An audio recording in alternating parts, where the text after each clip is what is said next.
Hey Capricorn, welcome back to Distilled Tarot. My name's Shannon. I'll be guiding you through today's reading. This is our daily reading for June 26th, 2025. At the heart of your reading, we have the Queen of Pentacles. Some of you may be dealing with a Sagittarius or have prominent Sagittarius placements in your chart because the Sagittarius reading that I did today also had the Queen of Pentacles at the heart of the reading.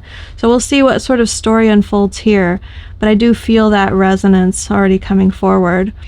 This is you feeling very responsible for your home environment, planning for the future, setting things up for success, that the household will run smoothly and you'll feel safe and secure because of that. It's like having a well-stocked pantry and the feeling that that gives you versus if your household is constantly running out of toilet paper. There are these periodic moments of panic and stress and frustration and anger when you're sitting down to do your business and there's no toilet paper to be found. So the difference is like the peace of mind that comes along with planning for the future and being well resourced. That's really highlighted with this Queen of Pentacles energy. Your challenge is the Four of Cups and the Five of Pentacles coming through together.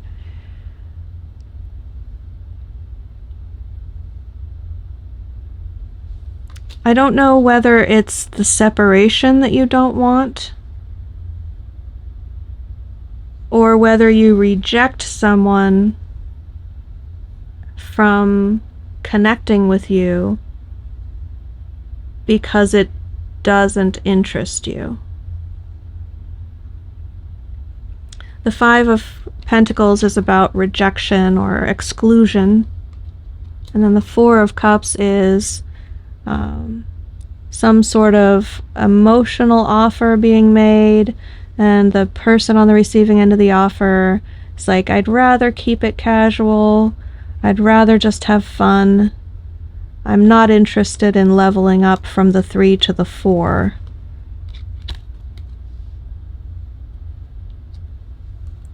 Don't expect anything more from me. I'm leaving. Oh yeah, you think that I need to be more responsible and help you run this household? Well, you can do it without me. I'm out of here. And okay, wow, that's really the story that's coming out. Spirit said, yep. So we have the King of Pentacles in reverse. I don't want to be responsible for the long-term success of this household. It feels daunting. It feels like it's bogging me down. It's putting a crimp in my style. I need to get out of here. I feel like my emotional fulfillment lies off somewhere in the distance. I think you and your partner are really at odds about money. Ten of Pentacles in reverse here at the in the recent past. Nine of Cups in reverse. Someone is wishing for more or different, maybe a different way to use the money that you have, or dissatisfaction with the amount of money that you have, causing this frustration, this rift. I don't want to be more responsible with the way I use money. I should be able to spend my money the way that I want to. If you don't like it, I'm out of here. I'll take my money and go spend it somewhere else. I don't need to involve you. From your higher self perspective, one of the good things that's coming out of this phase in your life is the Seven of Wands in reverse. This breaking down of defenses or punching through boundaries or barriers, some sort of limitations, because someone was standing in your way. They said it had to be this certain way. And so whether that's coming from the King of Pentacles, wanting to make an exit, saying, I don't care about your way of doing things. You're being too rigid about this, so I need to break free from it by getting out. Completely rejecting your stance. Or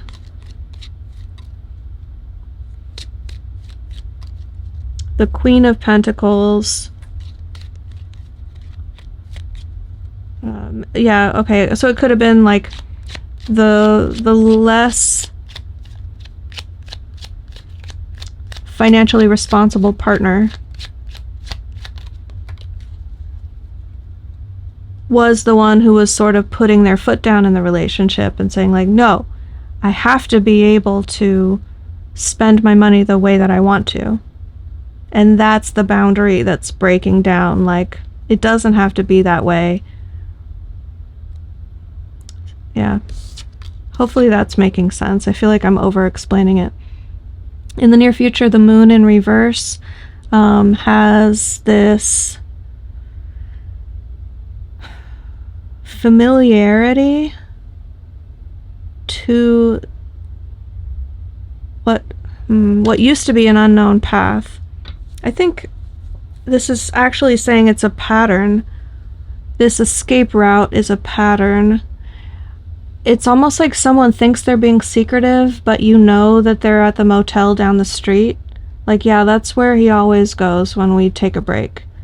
And he thinks he's like being so mysterious, or you would have no idea where he was, and you're like, yeah, no, I know.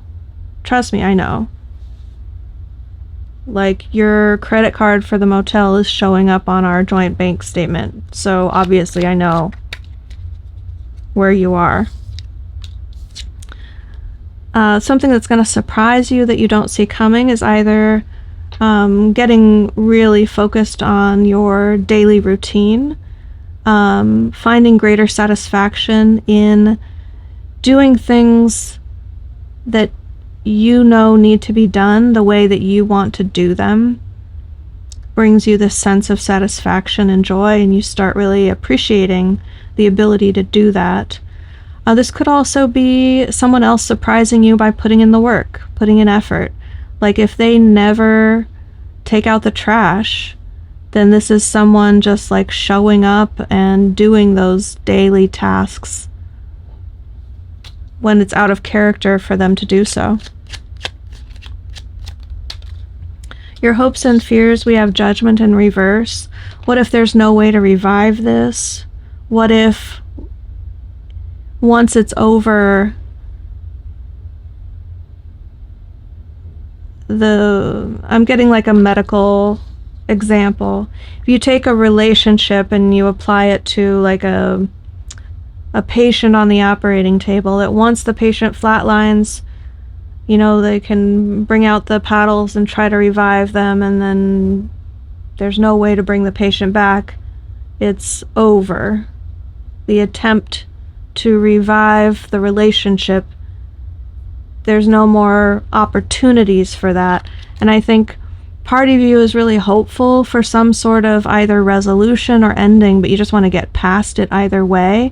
But then the other side of you is fearful of having to go through that. Like, maybe every time they walk away, you work it out, and there's this pattern of there's always new life to be breathed into the relationship.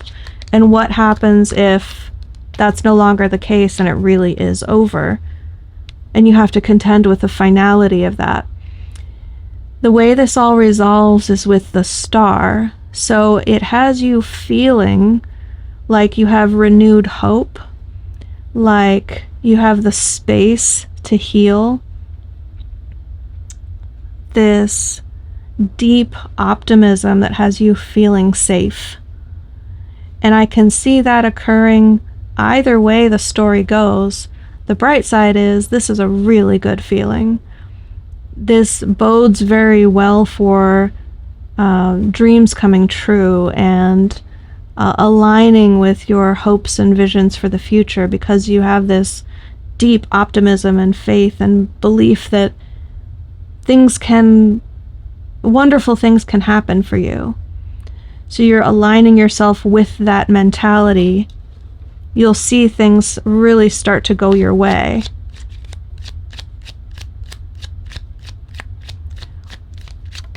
The advice for Capricorn, if you want to best align with these energies, is to remember or accept that not every situation is going to feel wrapped up in a neat little bow sort of closure.